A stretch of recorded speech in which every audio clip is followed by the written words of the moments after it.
Bíblia diz: o meu rei é o rei dos judeus. Ele é o rei de Israel. Ele é o rei da justiça. Ele é o rei da história. Ele é o rei do céu. Ele é o rei da glória. Ele é o rei dos reis. Ele é o Senhor dos senhores. Esse é o meu rei. Me pergunto se você o conhece. Meu rei é um rei soberano. Nenhum tipo de medida pode definir seu amor ilimitado.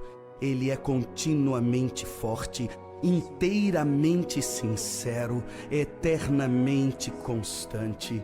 Ele é imortavelmente gracioso, imperialmente poderoso, imparcialmente misericordioso. Você o conhece? Ele é o maior fenômeno que jamais cruzou o horizonte deste mundo. Ele é o Filho de Deus, Ele é o Salvador do pecador, Ele é a peça central da civilização, Ele é incomparável, Ele é único, Ele é a ideia mais elevada em literatura. Ele é a mais alta personalidade em filosofia. Ele é a fundamental doutrina da verdadeira teologia. Ele é o único qualificado para ser um Salvador totalmente suficiente. Me pergunto se você o conhece hoje. Ele supre força ao fraco. Ele é disponível para o tentado e atribulado. Ele se compadece e ele salva. Ele endireita e sustenta.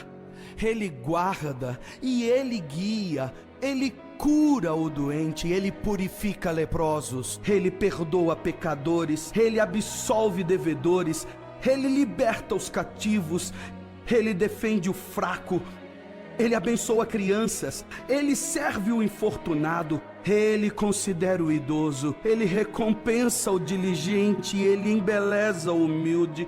Me pergunto se você o conhece. Ele é a chave do conhecimento, ele é a fonte da sabedoria, ele é a entrada do livramento, ele é o caminho da paz. Ele é a rodovia da justiça, ele é a estrada da santidade, ele é o portal da glória. Você o conhece bem, sua vida é inigualável, sua bondade é ilimitada, sua misericórdia é para sempre, seu amor nunca muda, sua palavra basta, sua graça é suficiente, o seu reino é reto, o seu jugo é suave e o seu fardo é leve. Eu queria poder descrevê-lo a você. Ele é indescritível, ele é compreensível, ele é invencível, ele é irresistível. Bem, você não consegue tirá-lo de sua mente, você não pode soltá-lo de sua mão. Você não pode viver mais do que ele, você não pode viver sem ele. Bem, os fariseus não o suportaram, mas descobriram que não poderiam pará-lo. Pilatos não pôde encontrar culpa alguma nele. Herodes não pôde matá-lo. Morte não pôde dominá-lo. E a sepultura não pôde retê-lo. Sim, esse é meu rei. Esse é meu rei.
graça e paz.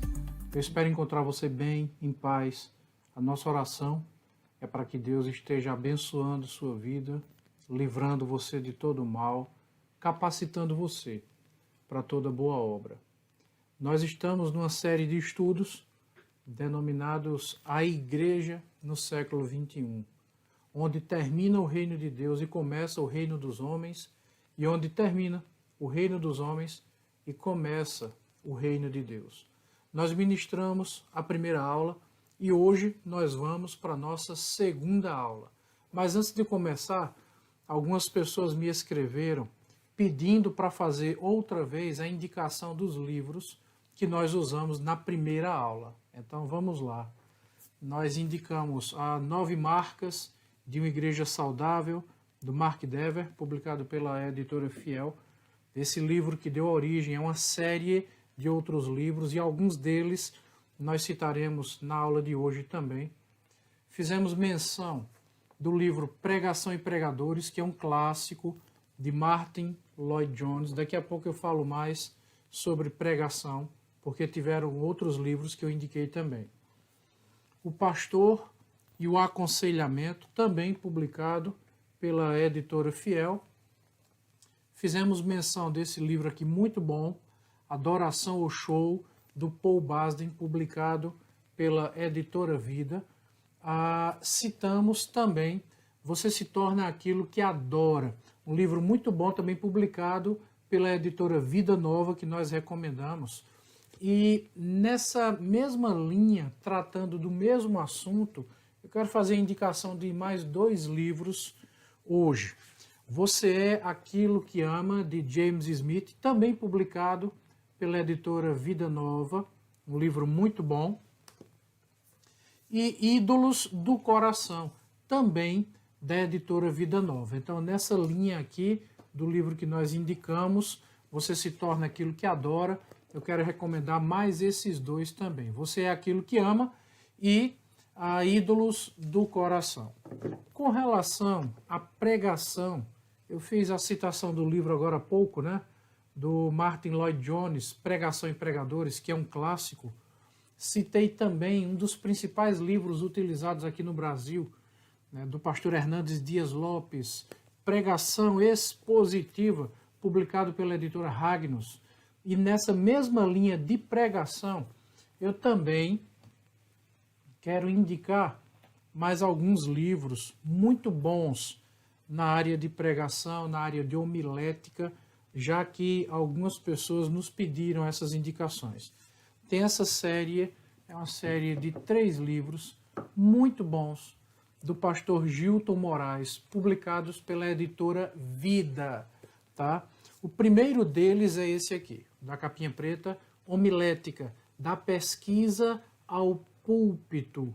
Como você fazer a pesquisa, como você preparar a sua pregação, como você deixar o seu esboço pronto. O segundo livro, esse aqui, da capa cor de vinho, né?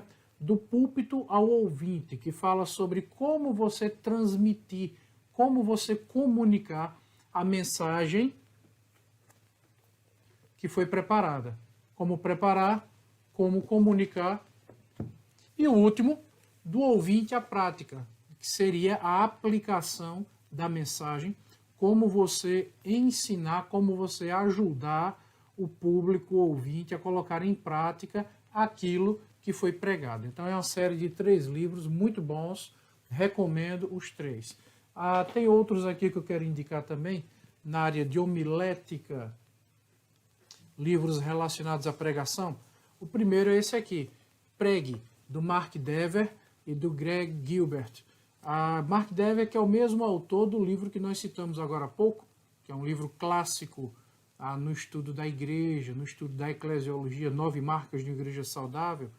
Esse aqui é como pregar diretamente das Escrituras e como e por que isso deve ser o centro da vida da igreja. Então ele fala aqui sobre a pregação expositiva, muito bom.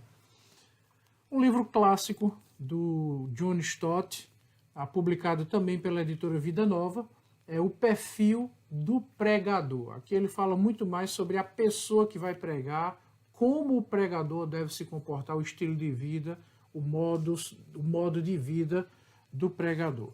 E esse aqui também na mesma linha, publicado pela editora Shed, o Shed Publicações, A Arte e o Ofício da Pregação Bíblica.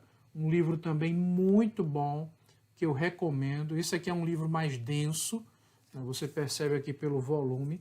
É um livro assim mais encorpado, tá?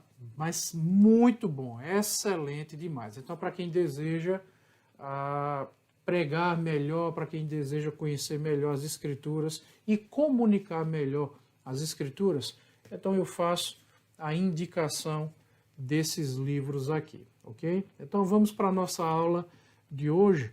Algumas pessoas tinham me pedido indicação de livros, então estão aqui os livros que eu estou indicando hoje por enquanto. Depois nós podemos indicar mais alguns, à medida que nós formos ministrando as aulas para tratar desse assunto, né, que é tão atrativo, que é tão importante, sobre a igreja, especialmente a igreja nos dias de hoje, a igreja no século XXI. E por falar nisso, esse é o título deste livro aqui, A Igreja no Século XXI, um livro clássico de Francis Schaeffer, publicado pela editora Cultura Cristã, muito bom, e é com ele que nós vamos começar a nossa aula hoje. Na página 165, ele fala sobre o problema histórico da igreja e cita o exemplo da igreja nos Estados Unidos. E como eu já disse na primeira aula, o mundo hoje é globalizado. Quando nós falamos dos problemas existentes nos Estados Unidos, basicamente nós estamos falando também dos problemas que ocorrem em todo o Ocidente, inclusive aqui no Brasil. E na página 165, ele começa dizendo o seguinte: o problema básico dos cristãos nos Estados Unidos, nos últimos 80 anos ou mais, a respeito da sociedade e do governo, é que eles têm visto as coisas de maneira fragmentada em vez de vê-las de maneira integral. O que é que ele está dizendo aqui? Nós estamos enfrentando uma série de problemas na sociedade e na igreja. E algumas pessoas, a grande maioria das pessoas, comete o erro de examinar ou observar esses problemas de forma isolada, como se eles não estivessem interligados, e na verdade estão. O que Schaeffer está dizendo é que nós precisamos ter uma visão mais apurada, mais refinada, uma visão mais completa dos eventos, para que a gente possa fazer uma leitura adequada do que está acontecendo. Mais à frente ele diz que tudo isso, essa falta de compreensão, essa falta de entendimento das coisas que têm acontecido, tudo isso é o resultado de uma mudança na cosmovisão. A cosmovisão é a maneira como nós enxergamos o mundo, é a maneira como nós enxergamos a vida. Em outras palavras, o que ele está dizendo, e eu concordo plenamente, é que houve uma mudança na maneira como os cristãos estão enxergando a vida, na maneira como os cristãos estão enxergando o mundo, na maneira como os cristãos estão enxergando a igreja. Na página seguinte, página 166, Schaeffer diz o seguinte: por que os cristãos têm demorado tanto para perceber isso? Há várias razões, mas a principal delas é a concepção defeituosa que tem do cristianismo. A raiz dessa visão deficiente encontra-se no movimento pietista liderado por Spener no século XVII. O pietismo começou como um protesto saudável contra o formalismo e um cristianismo abstrato demais. O que é que ele está dizendo aqui? Deixa eu falar um pouquinho sobre o movimento pietista. Esse movimento surge no século XVII com Jacob Spener, e a proposta inicial desse movimento é que as pessoas deveriam buscar uma espiritualidade mais prática e elas deveriam fugir da igreja, daquela formalidade que a igreja tem. Então, inicialmente, esse foi o problema. Essa foi a questão, foi a proposta do pietismo.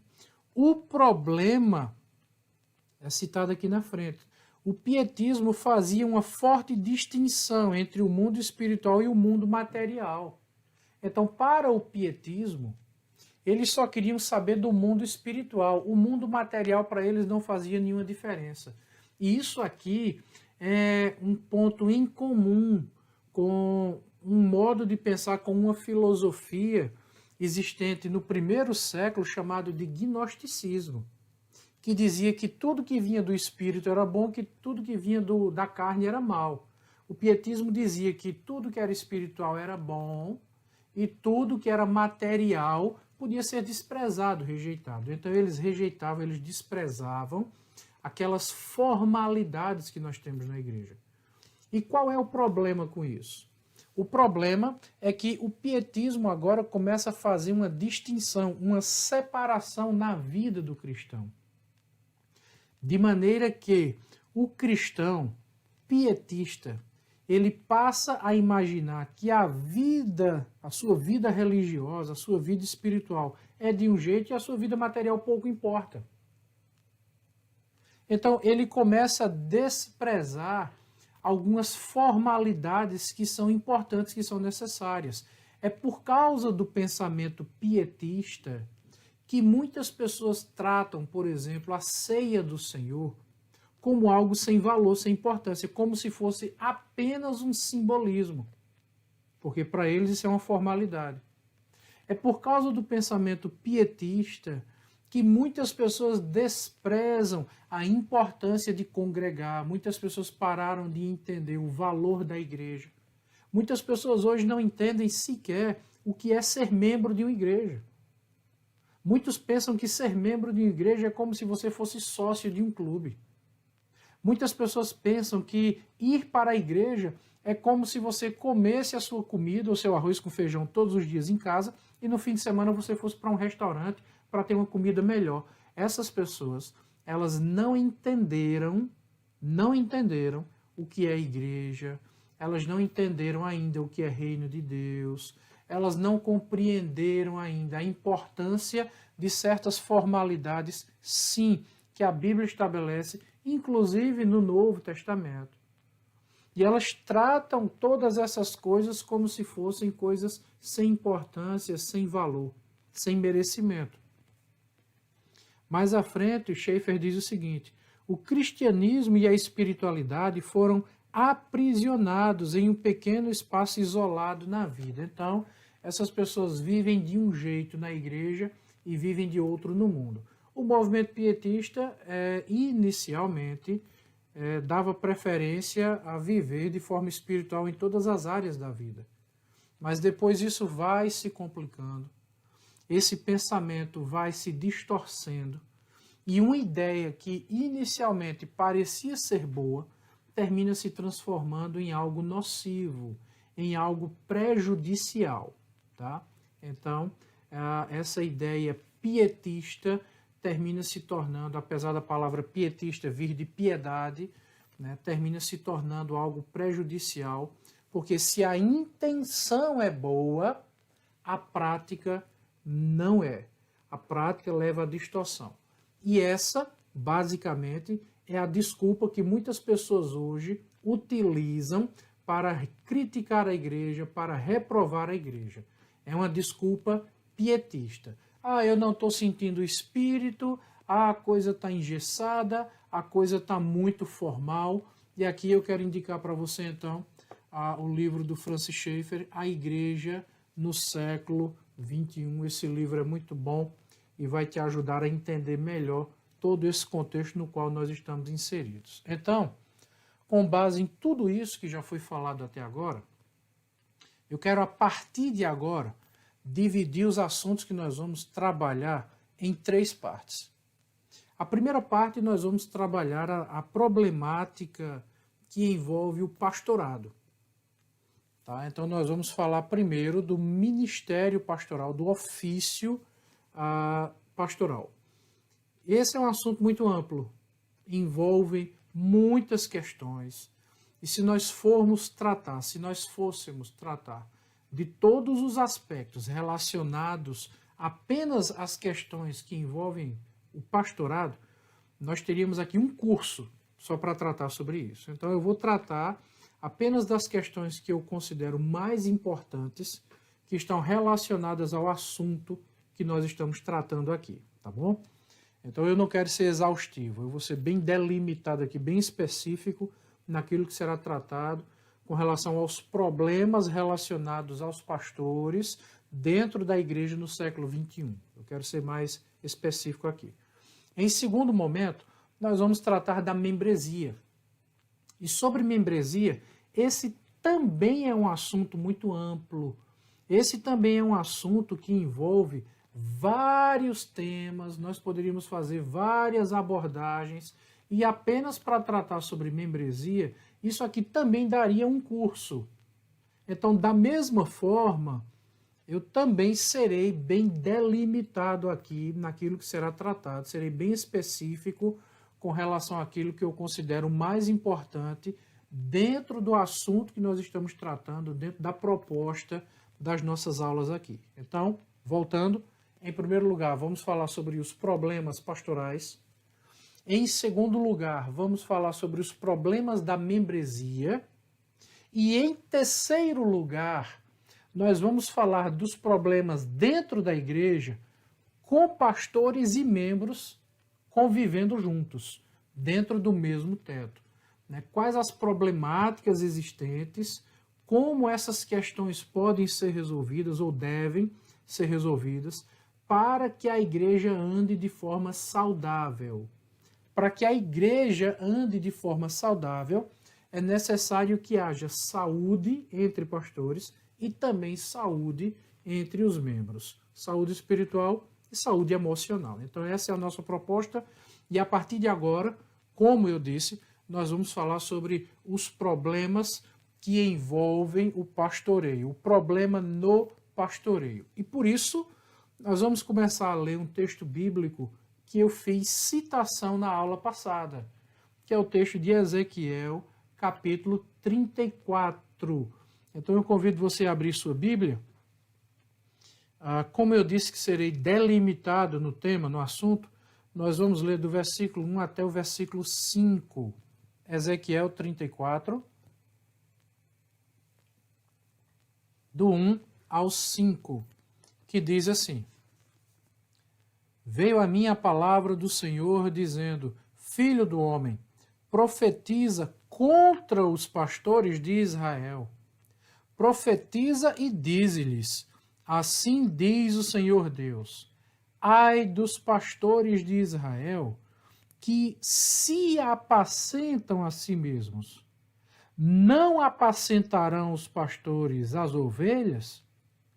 Comeis a gordura, vestivos da lã e degolais o cevado, mas não apacentais as ovelhas. A fraca não fortalecestes, a doente não curastes, a quebrada não ligastes, a desgarrada não tornastes a trazer, e a perdida não buscastes, mas dominais sobre elas com rigor e dureza. Assim se espalharam, por não haver pastor, e se tornaram pasto para todas as feras do campo. E aí nós poderíamos ler do versículo 6 em diante também, continuando o texto, apenas até o versículo 5, para nós termos uma ideia daquilo que é tratado acerca dos pastores de Israel nos dias do profeta Ezequiel. A orientação de Deus é que o profeta deveria profetizar contra esses pastores. E por quê? Porque esses pastores não estavam exercendo o ministério pastoral, o seu ofício pastoral como deveriam. Deus aqui usa a ilustração do pastor e da ovelha. A ovelha está ferida e o pastor não trata, a ovelha está desgarrada e o pastor não vai lá cuidar, o pastor não está apacentando o rebanho. E aqui nós precisamos entender esse contexto dentro agora do século XXI. Nós temos uma crise pastoral no século XXI, que envolve alguns elementos. Em primeiro lugar, nós estamos falando da má formação de pastores. Em segundo lugar, nós estamos falando do mau caráter de alguns pastores. E em terceiro lugar, nós estamos falando de uma estrutura deficiente na qual os pastores estão inseridos. E aqui eu estou falando não apenas de estrutura física, mas também de estrutura pessoal, de consciência, de cosmovisão, como disse o Schaeffer no livro A Igreja no século XXI. Qual é o problema aqui? Em primeiro lugar, problema de formação. Durante um bom tempo, na nossa realidade aqui no Brasil, não foi exigido que os pastores, para serem pastores, fizessem seminário. Então os pastores eram formados ali meio que no dia a dia, sabe? Sem ter uma formação, sem ter uma instrução teológica, sem serem preparados para o aconselhamento, sem serem devidamente, biblicamente preparados para o exercício do ministério pastoral.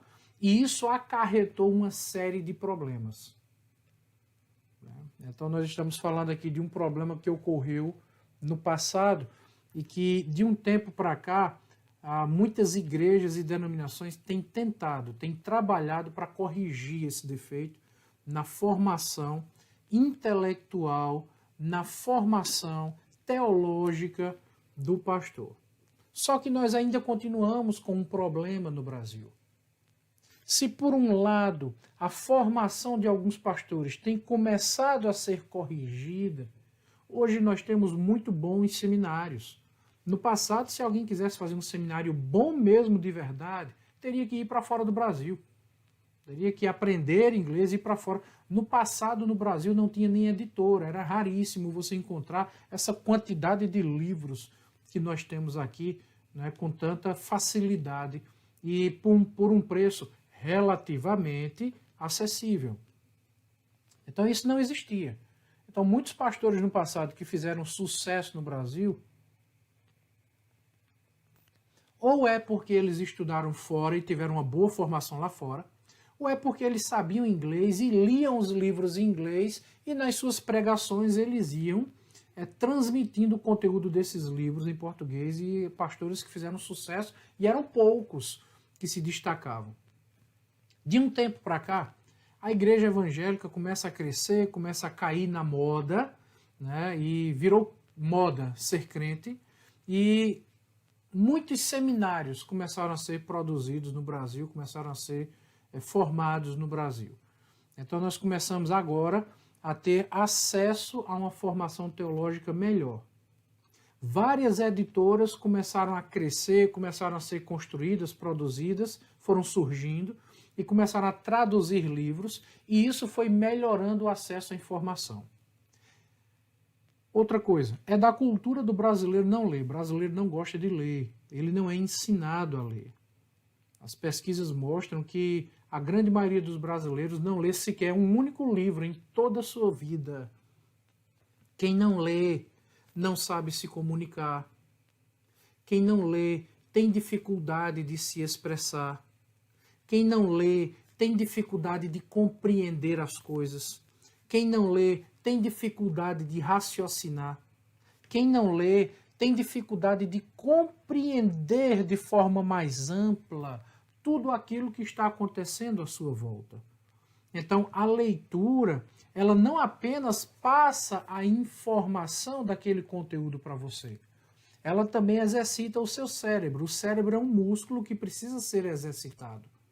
E o meio de se exercitar o cérebro é por meio da leitura, que flexibiliza, que cria novas sinapses, caminhos neurais, que melhora não apenas a sua capacidade de raciocinar, mas também a velocidade do seu raciocínio. Então você não apenas raciocina melhor, você também raciocina mais rápido.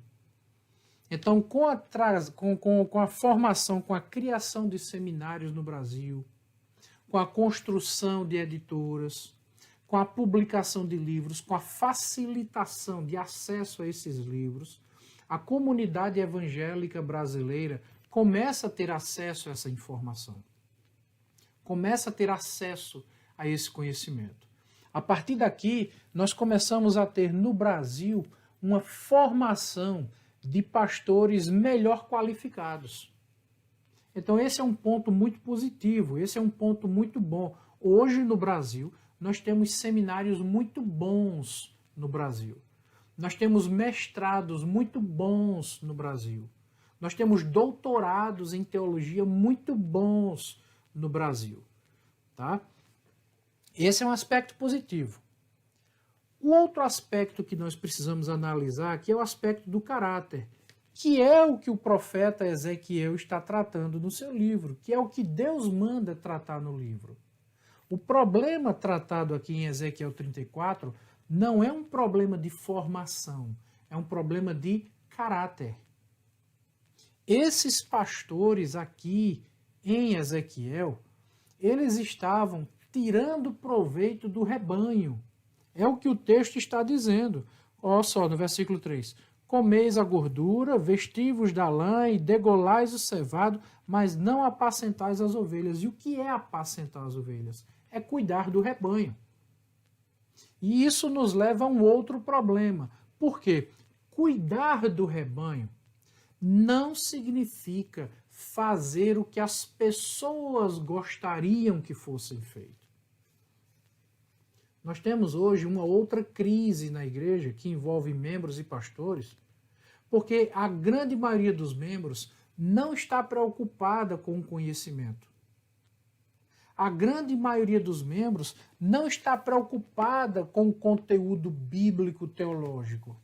A grande maioria dos membros, a grande maioria das pessoas nas igrejas em nossos dias está preocupada em receber afago, em receber carinho. Então veja só que coisa.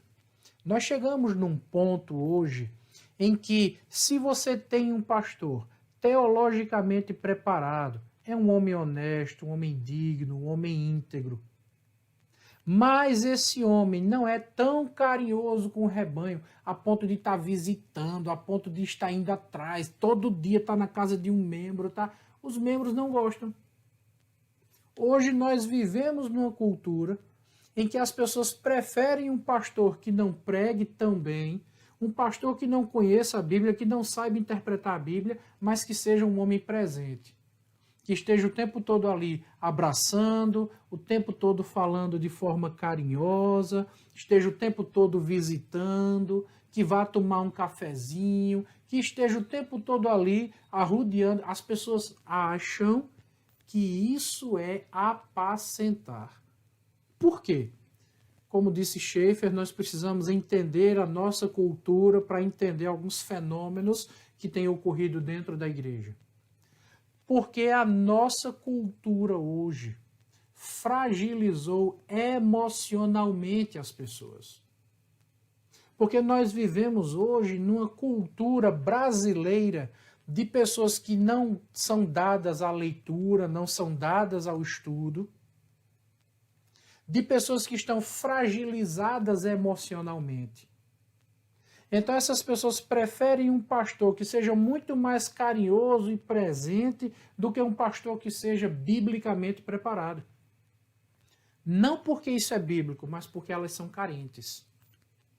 Então perceba que um fenômeno da cultura tem manipulado o exercício do ministério pastoral. E esse é o ambiente adequado para que lobos travestidos de ovelha penetrem na igreja para fazer com as pessoas aquilo que esses pastores estavam fazendo aqui em Ezequiel. Perceba que nós não estamos tratando aqui apenas de um problema teológico, mas também de um problema cultural. Pessoas fragilizadas que querem receber carinho e não conteúdo. E essas pessoas se tornam emocionalmente dependentes desses pastores. E esses pastores que se comportam dessa forma gostam disso. Porque é muito mais fácil passar o dia todinho andando, visitando membro, conversando, abraçando, tomando cafezinho, se fazendo presente, dizendo coisas agradáveis, recebendo elogio e conquistando as pessoas pelo coração. É muito mais fácil fazer isso do que ficar sentado, lendo, estudando e preparando conteúdo bíblico para ensinar as pessoas de verdade. Evidentemente, claro que é necessário ter um equilíbrio. Existe o tempo de estudar e se preparar adequadamente e, evidentemente, também o pastor precisa visitar as ovelhas e dar a assistência que elas necessitam. Então, nós estamos tratando aqui de um ponto de equilíbrio. Nem tanto um e nem tão pouco o outro. Tá? É o ponto de equilíbrio. Porém, o que é que nós temos hoje? Nós temos hoje lobos. Hoje, assim, a quantidade aumentou, porque a igreja evangélica cresceu. Então, se o grupo é menor, os problemas são menores. Se o grupo é maior, os problemas são maiores, evidentemente, isso é lógico. Então, hoje nós temos mais do que naquela época. Por quê? Exatamente por causa desse fenômeno cultural. Aí aqui eu quero fazer a citação do livro de Richard Foster, Dinheiro, Sexo e Poder. E esse assunto são os 3 temas que mais derrubam ministros: dinheiro, sexo e a ânsia por poder. São as 3 coisas mais perigosas no ministério pastoral. E isso é tão sério que Richard Foster escreveu esse livro e John Piper escreveu também um livro com o mesmo título. Então, se você procurar aí na internet Dinheiro, Sexo e Poder, você vai encontrar 2 livros, um do Richard Foster e outro do John Piper. Os 2 são igualmente bons e valem a pena ser lidos. Eu estou aqui com o do Richard Foster. Na página 19, ele diz o seguinte: do ponto de vista histórico, parece que os reavivamentos espirituais têm sido acompanhados por uma confrontação clara e audaciosa das questões dinheiro, sexo e poder. Em outras palavras, quando se estuda a história da igreja, se descobre o seguinte: os avivamentos de verdade que aconteceram na igreja, eles aconteceram quando o povo começou a orar, começou a clamar pela presença de Deus, começou a estudar a Bíblia com seriedade e começou a combater o amor ao dinheiro, começou a combater a dependência e a distorção sexual e começou a combater a sede por poder. Então essas 3 marcas são muito importantes. Se você é uma pessoa que ama dinheiro, se você é uma pessoa escravizada ao sexo, se você é uma pessoa que tem ânsia por poder, não vai acontecer avivamento. Isso é um dado histórico. Ele continua dizendo o seguinte: isso é um fato. Quer pensemos no movimento beneditino, no movimento franciscano, no movimento cisterciense, no movimento reformador, no movimento metodista, no moderno movimento missionário ou em quaisquer outros grupos. Quando esses reavivamentos ocorrem em uma cultura, vêm acompanhados de uma renovação tanto da experiência devocional, é o que eu falei, há uma renovação na vida de oração, na vida devocional, na vida de leitura bíblica, quanto da vida ética. Ou seja, não apenas o desejo de orar e de conhecer e estudar a palavra de Deus, mas a sua forma de viver também. As pessoas abandonam fofoca, as pessoas abandonam a reclamação, as pessoas param de reclamar, de se queixar. As pessoas param de fazer reuniões para estar levantando contenda, para tentar levantar o coração das pessoas uns contra os outros, que isso é uma coisa que Deus abomina, está lá em Provérbios capítulo 6. A maneira como você trata as pessoas muda, as suas relações comerciais mudam, as pessoas passam a ser honestas, elas passam a ter uma vida ética, elas passam a ter uma vida moral, e não apenas uma vida aparente e superficial.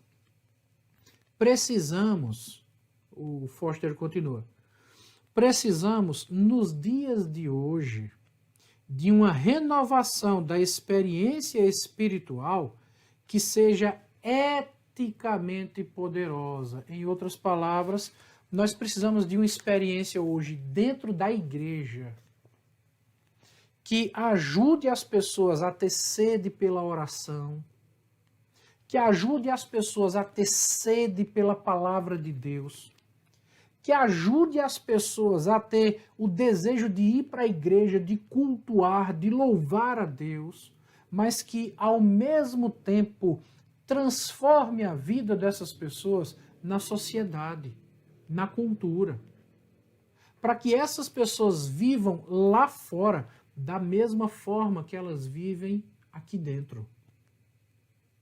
Então, esse é o marco de um avivamento. E isso deve começar com os pastores, que devem dar o exemplo para isso. Tá? Então, nós estávamos vivendo aqui, em Ezequiel capítulo 34, essa crise de identidade pastoral. Os pastores não estavam apacentando o rebanho. E o que significa apacentar? Essa palavra, ela é repetida no Novo Testamento, quando Jesus Cristo encontra Pedro, e Cristo fala com Pedro, dizendo: Pedro, tu me amas? Senhor, tu sabe que eu te amo, apacenta minhas ovelhas. Segunda vez, apacenta. Terceira vez, apacenta as minhas ovelhas. E apacentar significa alimentar adequadamente, cuidar adequadamente. Tá? Então, existem algumas necessidades na igreja que os membros da igreja precisam entender, e os pastores também precisam entender, que existem algumas necessidades que são necessidades reais, mas elas não serão supridas pelo pastor. Deixa eu dar um exemplo aqui, Atos capítulo 6, para você entender o que eu quero dizer. Em Atos capítulo 6, nós estávamos tendo ali um problema dentro da igreja, porque existiam pessoas pobres na igreja, algumas viúvas, que estavam recebendo as suas feiras, a sua cesta básica. E dentro da igreja existiam gentios convertidos e judeus convertidos. E o que é que eles estavam fazendo? Os responsáveis pela distribuição da cesta básica eram os crentes judeus. E eles estavam dando preferência às viúvas judias em detrimento das viúvas gentílicas ou gentias. Né? E aí começou a ter um problema, uma confusão dentro da igreja por causa disso. Veja, distribuir cesta básica é importante? Claro que é. As pessoas precisam comer. Sem comida, o ser humano morre. E se a igreja tem comida para dar e não dá, está pecando. Então veja que nós estamos tratando aqui de algo extremamente importante. Porém, o que é que os apóstolos dizem? Eles dizem assim, Atos capítulo 6. Se nós, apóstolos, formos distribuir a cesta básica, não vai sobrar tempo para a gente se dedicar à oração como deveria e à leitura, ao estudo como nós deveríamos. Então, se a gente vai distribuir cesta básica, nós vamos negligenciar os dois aspectos mais importantes. Não são os únicos, porém, os mais importantes do ministério pastoral. A oração, a intercessão pelos santos, pelos membros da igreja, e o estudo para que os membros sejam adequadamente instruídos. Por isso foram criados os diáconos, os primeiros diáconos da igreja, Atos capítulo 6. Para que os diáconos fizessem esse papel, para que o pastor, para que os apóstolos não precisassem se preocupar com isso, que é importante. É importante. Mas numa escala de importância ministerial, o orar e o estudar a Bíblia para pregar com dignidade, para ensinar com responsabilidade é muito mais importante. Porém, trazendo para os nossos dias, veja, nós estávamos em Ezequiel 34, Antigo Testamento, nós fomos para os dias dos apóstolos, Atos capítulo 6, e agora estamos no século 21. Nos dias de hoje, o que é que muitas pessoas têm feito? Muitas pessoas têm voltado para Ezequiel 34. Elas preferem ser roubadas por pastores que são mau caráter. Elas preferem ser enganadas por pastores que não pregam nada, não apresentam os conselhos do Senhor para o povo. Elas preferem pastores assim porque esses pastores enganam o povo dando carinho, dando afago. Quando, na verdade, espiritualmente elas estão morrendo. E estão morrendo duplamente. Morrendo, em primeiro lugar, porque o pastor não está ensinando a Bíblia como deveria. E morrendo, em segundo lugar, porque elas também não estão interessadas na Bíblia. Esse é um problema. É o problema de Ezequiel 34 que nós estamos vivendo nos dias de hoje. Se nós fôssemos para o texto de Timóteo, Paulo diz isso a Timóteo, que chegará o dia em que as pessoas vão sentir coceira no ouvido quando escutarem a verdade. E elas vão sair daquele ambiente, porque aquela verdade é muito inconveniente, é incômoda, e elas vão sair daquele ambiente e vão procurar para si mestres, segundo as suas próprias cobiças. São pessoas cobiçosas que não estão encontrando naquele ambiente bíblico aquilo que elas querem, porque o que elas querem não é Bíblia, e elas vão sair daquele ambiente para procurar alguém que fale o que elas querem ouvir e para fazer o que elas querem receber. Então essa é a síndrome de Ezequiel 34, que está muito presente em nossos dias. É o problema de pastores que não pastoreiam como deveriam, por um problema de má formação. Eles não têm conteúdo para passar para as pessoas. E veja que isso é um problema. 1 Timóteo capítulo 3. Vamos abrir lá. Eu quero abrir esse texto. Quero ler aqui junto com você. 1 Timóteo capítulo 3, que é um texto básico, né, quando nós falamos de ministério pastoral. E ele diz assim: fiel é a palavra. Se alguém aspira ao episcopado, excelente obra almeja. É necessário, portanto, que o bispo seja irrepreensível, esposo de uma só mulher. Veja, aqui ele começa a falar das características pessoais e familiares do pastor, para depois falar da igreja. Tem muitas pessoas na igreja que nem observam isso. Muitas pessoas estão na igreja e não querem nem saber se a casa do pastor é um desmantelo. Desde que ele cumpra suas funções na igreja, está bom demais. E está errado. Porque a primeira coisa que tem que ser observada é a vida do pastor individual e a vida do pastor em família. Esposo de uma só mulher, temperante, é alguém que bota tempero nas coisas, que nem bota sal de mais nem sal de menos. É no ponto certo e necessário.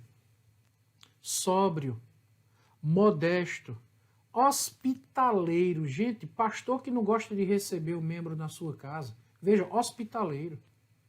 Pastor que não gosta de receber membro na sua casa. Pastor que não gosta de ter contato com os membros da igreja. Pastor que trata as pessoas da igreja mal. Apto para ensinar. Não é apenas querer ensinar, é ter aptidão para ensinar. Apto é uma palavra que inclui a formação educacional do pastor, que inclui a formação teológica do pastor, a boa formação do pastor. Não é o pastor que prega o que quer, é o pastor que prega o que a Bíblia diz e prega da maneira certa. Não dado ao vinho, que não seja escravizado ao vinho. Tem pastor que bebe sem ter controle, sem medida, o vinho. Não violento. Tem pastor que a primeira atitude dele é de violência. Quer sair na tapa, quer brigar com todo mundo. Não violento. Porém cordato, inimigo de contendas. Tem pastor que só sabe viver de confusão. É de confusão em confusão. É de briga em briga. não avarento. Tem pastor que só fala de dinheiro. Tudo que ele vai falar, dinheiro. Então, lembra do livro do Richard Foster e também do John Piper, Dinheiro, Sexo e Poder. Veja, é o que nós estamos tratando aqui em 1 Timóteo, capítulo 3. E que governe bem a própria casa. Tem pastor que a família é uma ruína. Que a família é um desmantelo. Não trata a esposa com dignidade. A esposa não trata ele com dignidade.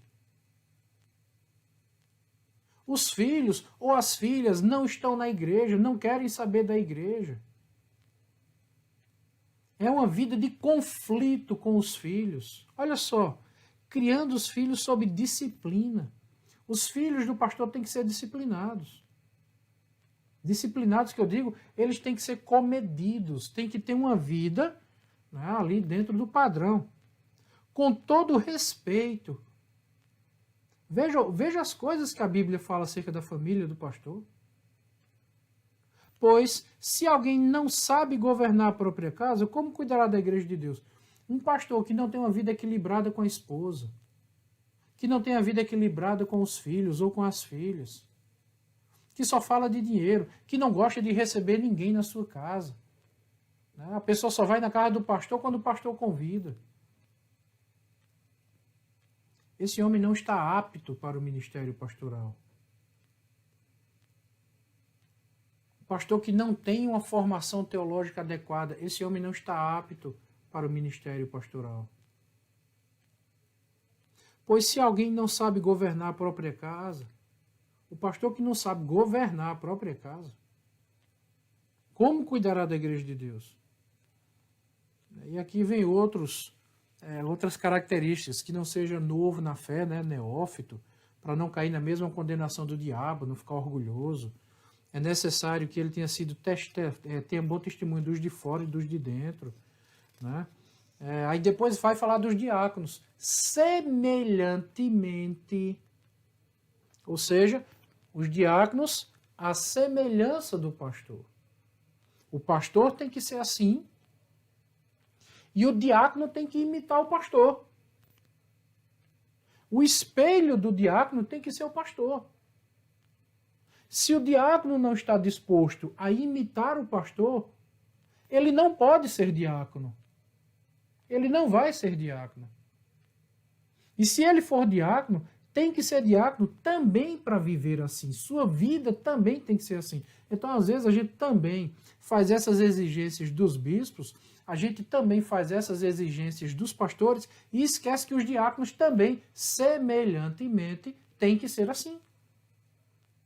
Então, veja, os bispos têm que ser assim, os pastores têm que ser assim, os diáconos têm que ser assim, para que todos os homens da igreja sejam assim.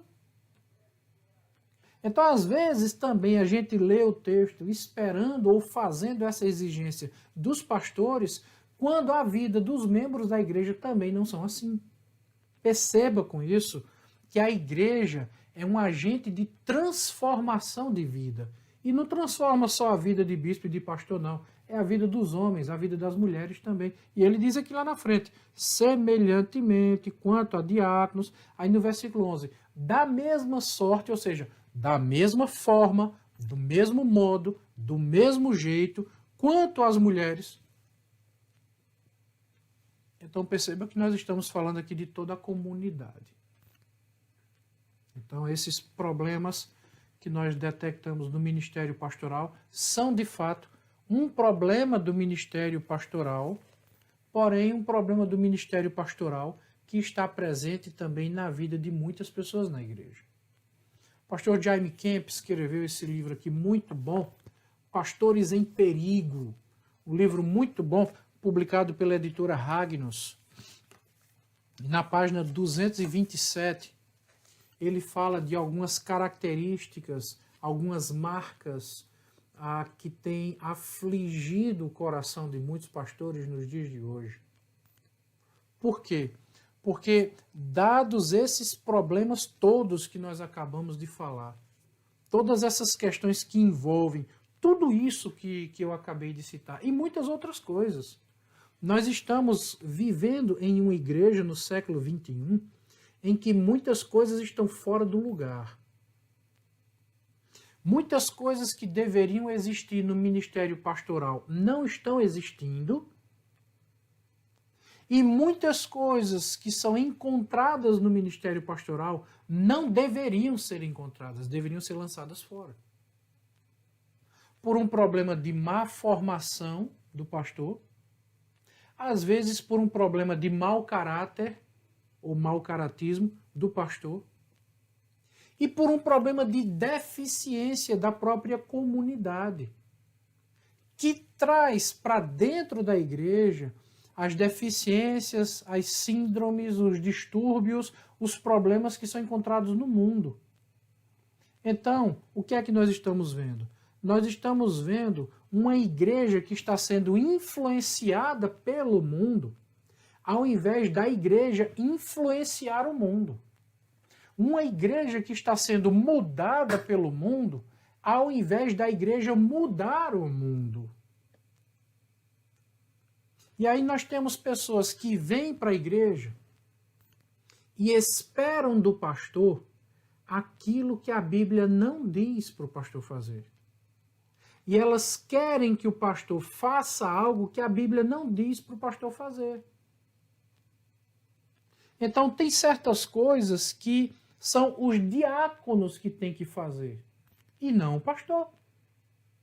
E aí quando o diácono vai fazer, algumas pessoas, depois do diácono fazer, algumas pessoas olham e dizem assim, mas eu queria que o pastor viesse e fizesse. E se o pastor não for e não fizer, a pessoa fica com raiva, fica chateada. E começa a perder a alegria e o contentamento pela igreja, porque o pastor não está fazendo aquilo que elas gostariam. O problema é que muitas vezes aquilo que elas gostariam não é bíblico. E como disseram os apóstolos, aí aqui eu volto para Atos capítulo 6. Os apóstolos disseram, olha, se a gente for fazer isso, a gente vai ser negligente com a vida de oração, com o jejum e com o estudo da palavra. O pastor não é uma pessoa que deva orar 5 minutinhos por dia. Ele deve ter um tempo prolongado de oração. A vida dele deve ser regada de oração, para que ele possa ouvir a voz de Deus, para que ele possa entender a vontade de Deus. Veja, Moisés recebeu da parte de Deus uma ordem. Moisés, suba a montanha. Moisés passou 40 dias e 40 noites jejuando na presença de Deus, ouvindo a voz de Deus, para somente depois tomar uma atitude, tomar uma ação diante do povo. A gente vive hoje numa sociedade muito agitada, numa sociedade muito perturbada, onde as pessoas querem que rapidamente o pastor tome uma decisão e o pastor tenha todas as respostas, e o pastor... Não é assim que funciona. O pastor precisa aprender e ele tem que ensinar a sua comunidade também. Que as pessoas precisam aprender a esperar. Nós vivemos hoje na sociedade do fast food. Todo mundo quer tudo rápido e tudo pronto. Eu poderia citar aqui o exemplo de Gideão. Deus fala para Gideão, Gideão, vai ter a guerra, mas tem gente demais. Observa aqui, pergunta, quem aqui é tímido, quem é medroso, volta para casa. 22 mil voltaram. Ficaram 10 mil. Deus disse, Gideão, ainda tem gente demais, bota o povo para beber água. E Gideão botou o povo para beber água e ficou quieto, apenas observando. Deus disse, observa. Quem vai beber água como um cão, e quem vai beber água, trazendo a água até a boca e observando ali como é que estão as coisas. Então, existe um momento do pastor ficar quieto, ouvindo a voz de Deus, observando, para somente depois agir, somente depois fazer. Porque caso contrário, o que é que acontece? Muita gente quer a resposta muito rápida, muita gente quer a solução muito rápida, e se o pastor for agir muito rapidamente, ele vai agir de acordo com o que o povo quer, ou então de acordo com aquilo que ele quer, mas não de acordo com o que Deus quer.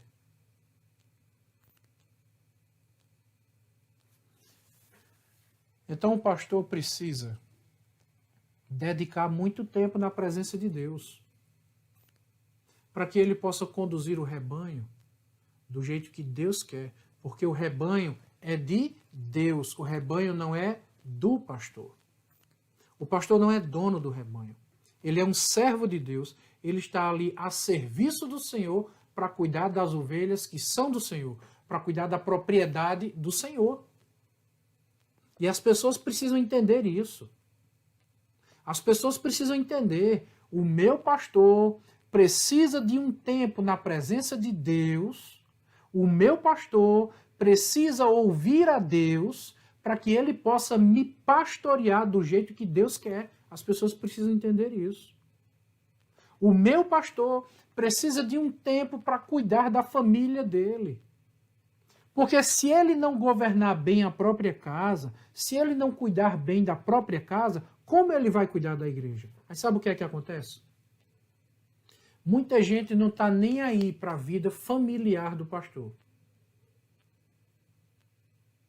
Mas na hora que tem um problema na casa do pastor, essas pessoas que não estavam nem aí para a vida familiar do pastor, são as primeiras que começam a reprovar o pastor pelos problemas que aconteceram na sua casa. Veja que desumanidade.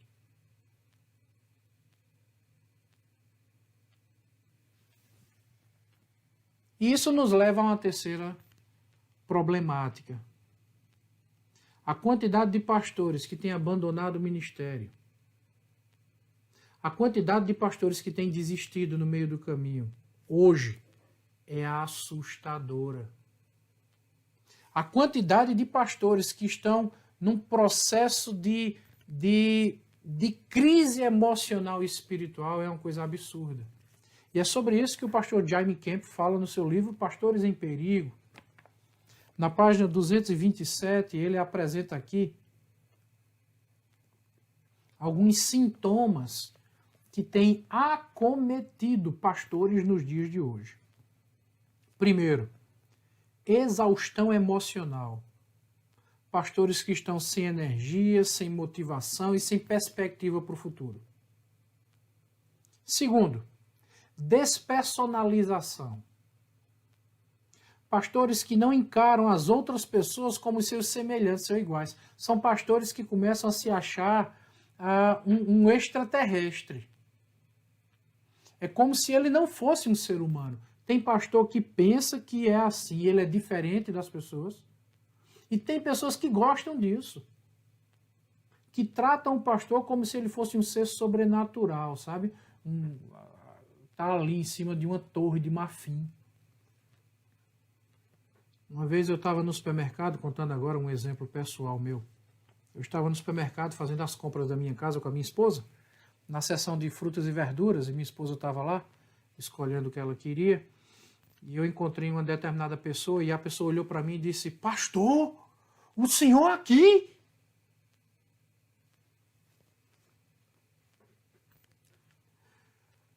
Eu disse: "É, irmão, eu também como." O terceiro aspecto citado pelo pastor Jaime Kemp, falta de produtividade. Alguns pastores estão, devido a essa crise emocional, essa despersonalização, estão reduzindo a sua realização pessoal pela desmotivação. Eles estão diminuindo a quantidade de trabalho na igreja, eles estão diminuindo a sua motivação de realização pessoal, não sentem mais desejo de progredir, não sentem mais o desejo de crescer, não sentem mais o desejo de fazer um curso, de aprender mais. Quarto ponto, sentimento de opressão. Alguns pastores se sentem oprimidos, reprimidos. Tem pastores que vivem com o coração angustiado, amargurado. Arrogância. quando alguém, e aqui ele coloca entre aspas, quando alguém diz assim: eu posso perfeitamente fazer isso sozinho, não preciso de mais ninguém para me ajudar. O pastor que acha que ele sozinho resolve as coisas da igreja é arrogante. É outro fator.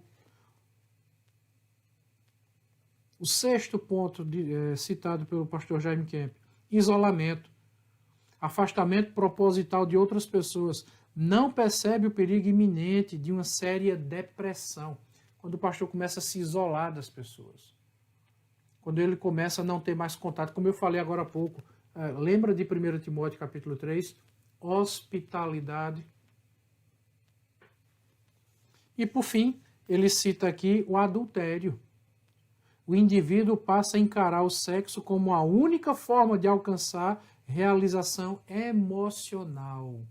Ele para de não sentir mais amor, ele para de sentir amor pela sua esposa, ele começa a desejar outras coisas, sabe, que não são lícitas. E, bom, nós temos aqui a receita da queda do ministério pastoral e muitos têm caído, muitos têm sido acometidos por esses males em nossos dias. Então nós temos aqui uma série de problemas que precisam ser tratados. Em primeiro lugar, esses problemas precisam ser tratados e só serão tratados quando, em primeiro lugar, o pastor tiver disposição no seu coração para tratar. Afinal de contas, não adianta você querer tratar de alguém que não quer receber tratamento. Você quer cuidar de alguém que não quer ser cuidado. Não tem como cuidar de alguém que não abre o coração. E muitos pastores hoje estão vivendo assim, com o coração fechado, sem buscar ajuda, sem estar dispostos, sem estar abertos para a ajuda e vivem dessa forma. Aqueles que abrem o coração e revelam realmente o desejo de ser ajudados, esses precisam ser ajudados à luz da Bíblia, para que possam voltar a desenvolver um ministério que seja frutífero, um ministério que seja produtivo, um ministério que esteja liberto dos males do passado que estavam destruindo sua vida pessoal, sua vida familiar, sua vida ministerial. Nessa ordem, pessoal, individual, familiar e ministerial. Nessa ordem, individual, familiar e ministerial. Muitas pessoas na igreja não estão preocupadas com a vida pessoal do pastor. Não estão preocupadas com a vida familiar do pastor, com a vida individual do pastor. A única coisa que elas querem é que o pastor vá lá fazer uma visita, que o pastor dê um abraço, que o pastor mande uma mensagem, que o pastor faça uma ligação. São pessoas que querem receber. E aqui nós temos agora um problema que relaciona o problema do pastor com o problema da membresia. E eu citei na aula passada o exemplo desse dedo. Eu vou falar sobre membresia na nossa próxima aula. O membro é como o dedo. Só para ilustrar. Esse dedo é membro do meu corpo. Ele recebe os nutrientes que eu como. Mas esse dedo não está aqui de enfeite. Ele tem uma função. Quantas vezes eu usei esse dedo aqui para passar a página do livro, para passar a página da Bíblia, para digitar aqui a tecla do computador, do meu esboço dessa aula. Quantas vezes esse dedo serviu ao propósito geral para que o objetivo fosse alcançado? Esse dedo recebe, mas ele também dá. Esse é o membro de uma igreja. Membro, assim como o dedo é um membro do corpo. Ele está ali para receber, mas ele também está ali para dar. O problema é que muitos só querem receber, não querem dar. E aqui é outro problema, que é um problema da membresia, mas que afeta diretamente o ministério pastoral. Porque muitos não estão dando o que deveriam dar e ficam cobrando de forma desumana aquilo que eles queriam receber do pastor e que muitas vezes o que eles querem receber do pastor nem é bíblico. Então estão sendo desumanos de forma dupla. Desumanos porque só querem receber e não estão dando, e desumanos porque o que querem receber não é bíblico.